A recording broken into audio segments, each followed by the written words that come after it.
And so, what have we seen? Where are we now? We have seen the long-standing, hateful, conspiratorial rationale behind the satanic mind.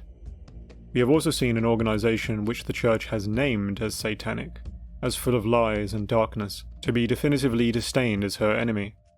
And we have seen a document, as confirmed by the Church, written and promulgated by a part of that same dark organisation, residing in the same country as the papacy, which unequivocally outlines a long-term plot to subvert the papacy, by first infecting the minds of the clergy and the intellectual atmosphere of the time.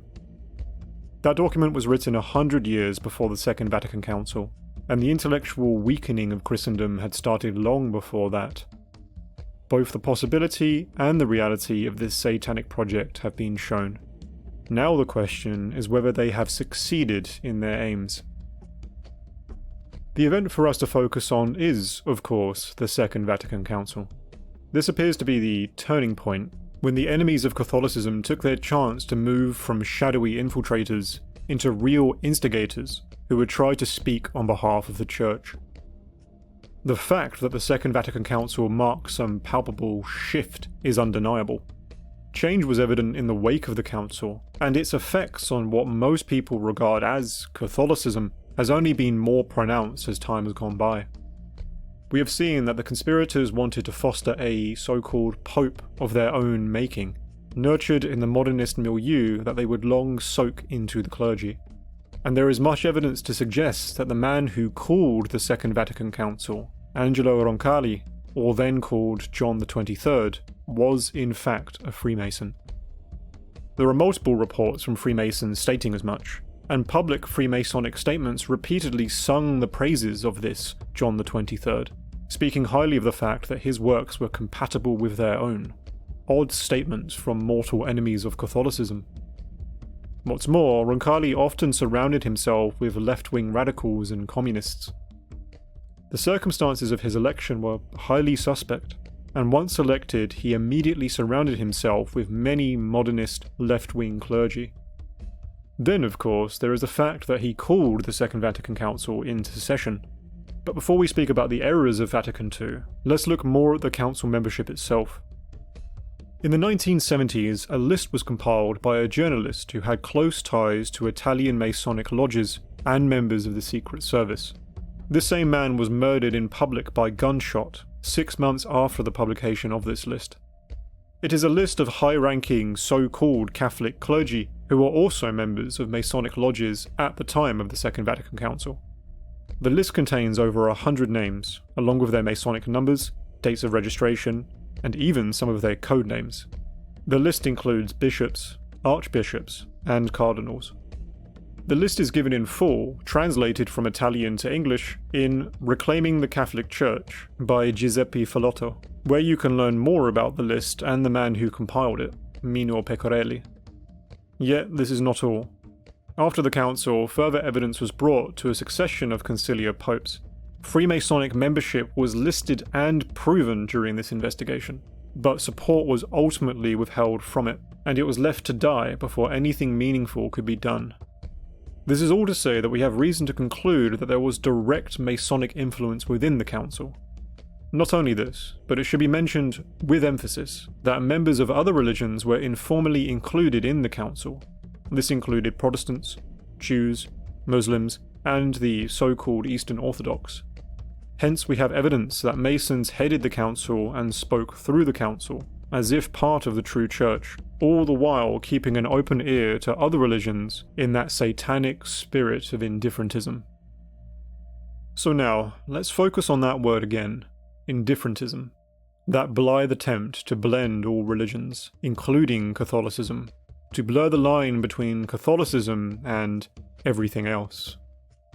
Monsignor Dillon in his papally approved lectures claimed many times that indifferentism was a key, definitive Masonic principle. And indifferentism is one of the clearest consequences of the Second Vatican Council. We see precedent for this in the documents, as was explained elsewhere, but if we look to the general profession and practice, we see indifferentism everywhere. Grounds are given for faith mixing in the new Code of Canon Law. There have been open invitations for non-Catholic prayer within so many so-called Catholic churches. and apparent freedom given for Catholics to pray in non-Catholic churches. Indeed, there are open, widespread documents that teach the laity how to participate in other religions. And of course, we see the examples set by the public and repeated acts of prayer with non-Catholics by men who are supposed to be popes. Hence, from the inclusion of the other religions during the council itself, to the now long-standing practice of faith blending, we see the clear mark of indifferentism on this new church, something that has always been part of the satanic Freemasonic aims, and something that has never, ever been endorsed by the Holy Catholic Church. One other thing to mention is the softening towards Freemasonry following the council. Let's consider the original 1917 Code of Canon Law and the Post-Conciliar Code. 1917 Code, Canon number 2335. Quote, "Persons joining associations of the Masonic sect or any others of the same kind which plot against the Church and legitimate civil authorities contract excommunication, simply reserved to the Apostolic See." 1983 Code, Canon number 1374. Quote, "A person who joins an association which plots against the Church is to be punished with a just penalty. However, a person who promotes or directs an association of this kind is to be punished with an interdict." The change in language and tone is evident. Whilst the second code does mention associations that, quote, "plot against the Church," which could include Freemasonry, it does not name Freemasonry directly, making it less evident to the minds of Catholics. Also, the word excommunication has been removed, and replaced with a softer idea of a, quote, "just penalty." Indeed, we read in the new commentary of the Code of Canon Law that it is now to be understood that there are different levels of membership, calling for different levels of penalty. One might state that this still shows a Catholic rejection of Freemasonry, but we saw how thorough, how unequivocal the popes were in their encyclicals. This change is clearly a far cry from that penalty that was meant to be left unchanged forever. Indifferentism has been a key mark of the council, but many other changes came with it. Heretical claims were made in almost every one of the 16 documents of the council, and the exposure of these can be found in multiple places for those who wish to look more deeply. But what other signs are there that this church is in fact a satanic impostor church? "By their fruits ye shall know them." What has this church been since the council? It is a weak, hollow religion. It boasts less baptisms, less ceremonial attendance, less vocations, and all round less adherence to the faith. Marriage annulments are up, scandals are up, and the general liberalization of doctrines and practices is far higher than ever before. Not only that, but this new church is ugly now. Really ugly. The new buildings that are raised to edify it look more fitted to a Soviet dystopia, and the new mass is, at best, a kind of soft social gathering, and many other times has manifested itself as something frankly perverse. Catholicism, in representing the Most High God, represents what is good and true and beautiful. But this is the Church of Vatican II. Which one would the enemy choose? Take all of this information as you will. By their very nature, true conspiracies are seldom officially confirmed until long after the fact. Yet that does not help those who live under the seduction of such a conspiracy, nor does it excuse their capacity to exercise due diligence, to consider the facts, and to see what they entail. Whether you call what has been presented conclusive evidence or not, it is evidence nonetheless. And what do we have evidence of? If we consider a satanic Freemasonic plot to commit large-scale religious identity theft, we have seen documented membership of those Satanists, of Freemasons within what were thought to be clerical positions. We also see the mark of that great satanic principle, indifferentism, written all over the face of what people now call the Catholic Church. We see praise given to this new church by its otherwise apparently mortal enemies. We see a change, an otherwise impossible change, softening penalties against members of Freemasonry. And we see a church which is hollow and degraded. In a word, we have evidence of the realization of the satanic goal, to have a religion that wears all of the garb of Catholicism, that walks within Catholic buildings, that even wears the Catholic name, but is in fact the satanic, Masonic religion, speaking sweet words, addressed to all the world with the apparent authority of its eternal enemy.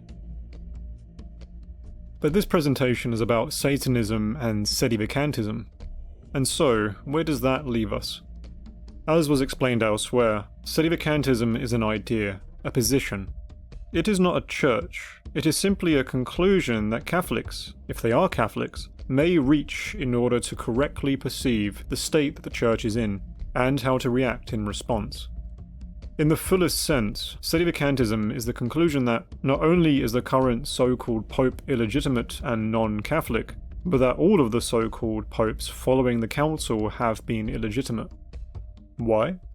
For the most important reason. Because when it comes down to it, the very church that they have presided over has not been the Catholic Church. It has been non-Catholic, another religion, a counter-church against the true religion. And as such, its doctrines have not been Catholic doctrines, its practices have not been Catholic practice, and its clergy has not been Catholic clergy. In light of all that has been said, Sedevacantism explains that this counter-church has come into existence due to this satanic plot, and by recognizing this plot, rejects the impostor that it has spawned. It points towards the wolves in sheep's clothing, and tells the world what they are, and refuses to stand beneath them, no matter how many people still choose to cling to them as their shepherds. It is for this reason that a certain type of attitude shift is also entailed by Sedevacantism. After all, many cut the post-conciliar church a lot of slack with the gentle idea that the clergy are just doing their best, that they are just trying to adapt to a new world and making honest, imprudent mistakes in the process. Yet they are still true popes and true clergy. But no, because the brazen and consistent promulgation of heresy is enough to remove them. And if they are connected to the satanic plot, they are not honest ignorance. They are knowing, willing deceivers, and that makes all of the difference. They are not well-willing friends who are only a few degrees away from the faith. They are utter enemies of the church. The greatest enemy is not the soldier who stands opposite you as a clear and honest antagonist, but the one who wears your uniform, shares your food, and shakes your hand, only to stab you in the back and sell your soul to the devil. Of course, that isn't to say that every member of this Novus Ordo Vatican II church is an active, knowing Satanist. Most of the laity are just unwitting followers. Many of the clergy may be unwitting too, although this is far less likely of the upper clergy. But frankly, the clergy should know better, and whether conscious of it or not, they are in fact priests of a false religion and playing peace with the dragon. This is also why other forms of traditionalism will fall short of the problem. They may, for example, say that these wolves in sheep's clothing are indeed promulgating Freemasonic teachings, but should still be regarded as valid clergy until the church deposes them. But again, the very fact of these teachings removes their status as clerics, and it does so automatically without declaration. The church teaches as much. And the church cannot have a so-called pope who teaches Freemasonry. The very fact of him teaching Freemasonry would itself stop such a man from being the Pope. Hence, such traditionalists are trying to ensure that Catholicism holds on to non-Catholicism, to say that their clergy are at once valid and at the same time using their magisterial teaching and authority to spread damnation and heresy. They are keeping peace with evil. It may be an uneasy peace, but it is still peace. Finally, it appears to lead to the conclusion that, to solve the crisis, we must point out a satanic impostor, and either wait for his other satanic impostors to depose him, or to wait for the Satanists to admit all of their faults, as if, to solve the problem, we are waiting for honesty from the Prince of Lies. Sedevacantism accepts that this anti-church is a mere shadowy illusion. Yes, indeed, when that illusion is broken, we find that what is left is very dire. A far smaller church, with a weakened influence, and a long gap between papacies. But it is nonetheless a clear and sober reaction to the current situation. And most importantly, It does the Church the respect of believing that she has kept herself clean, having so divided herself from evil doctrines, no matter how many wounds that separation has entailed. There is much more to say here, as there always is, but for now, hopefully enough has been done to inform, if not convince. If what has been said here is true, there is no need for despair. In good times or crisis, pleasure or pain, the mandate of the Catholic is always to know God and hold on to their hope. If times get harder, God is calling us to exercise our hope even more. After all, even if evil has won its battle, it has not won the war. It never can. It has already been defeated. Catholicism still remains. God is still glorious. Our Lord Jesus Christ still holds perfect sway over heaven, earth, and the fate of the fallen world. The only question that ever remains is, when the time comes, will each one of us stand to the left or to the right? What will He make of our hope, our courage, and our faith whence the time of crisis came? And if we feel that we cannot bear all of these things alone, we can do the only thing that He ever really wanted us to do, to throw ourselves upon Him.